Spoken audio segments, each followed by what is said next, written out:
Regardez-moi ces belles figures assyriennes de Persépolis et ce cunéiforme qui a traversé les âges. C'est juste impressionnant. J'en avais jamais vu ailleurs que dans les manuels de l'histoire.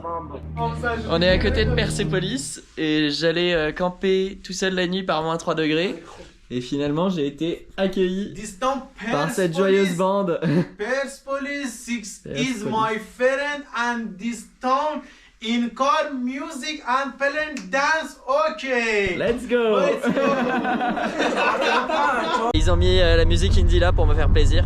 Donc je vais dormir dans la ferme de Mohamed avant d'aller visiter un autre site archéologique magnifique demain.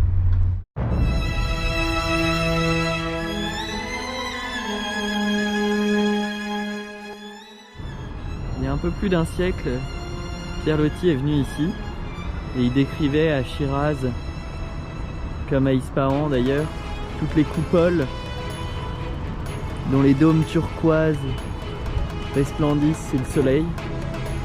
Aujourd'hui, au milieu des immeubles, c'est comme jouer à Où est Charlie que de trouver les coupoles.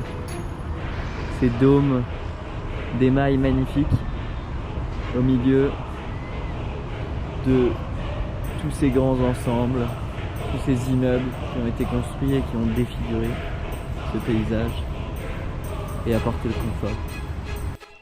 Grâce à un touriste allemand et son guide, je suis arrivé à Shiraz et je suis dans un ancien hammam où il y a un écho de malade. Eh oh!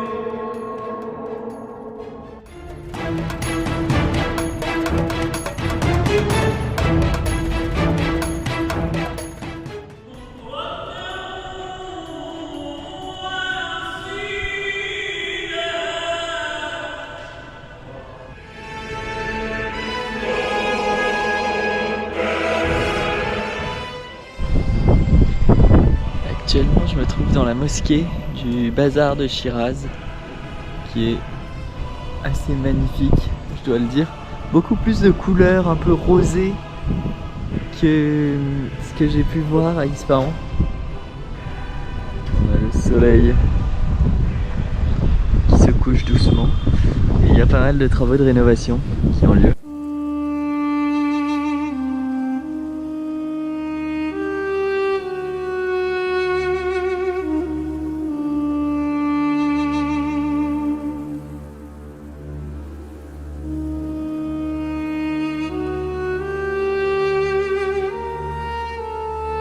Dans les villages un peu reculés, ce qui se passe, c'est qu'on a vite une garde rapprochée de gens curieux qui viennent me suivre partout parce qu'ils n'ont jamais vu d'étrangers en fait, tout simplement.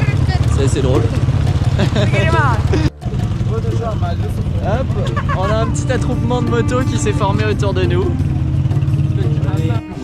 Bon, je crois qu'on n'est pas vraiment au cœur du monde, mais on est dans un petit village iranien avec que des gens super sympas. On s'amuse bien. Six? Yes. You can post this video in Instagram? I can.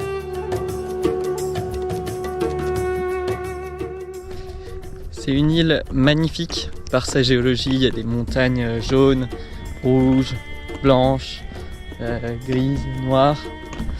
Et donc il y a beaucoup de touristes iraniens qui viennent ici et qui se baladent tous en tuk-tuk. J'aurais facilement pu faire du tuk-tuk stop, mais après 48 heures avec des camionneurs iraniens opiumanes, j'ai préféré avoir un peu de solitude. Ça fait du bien.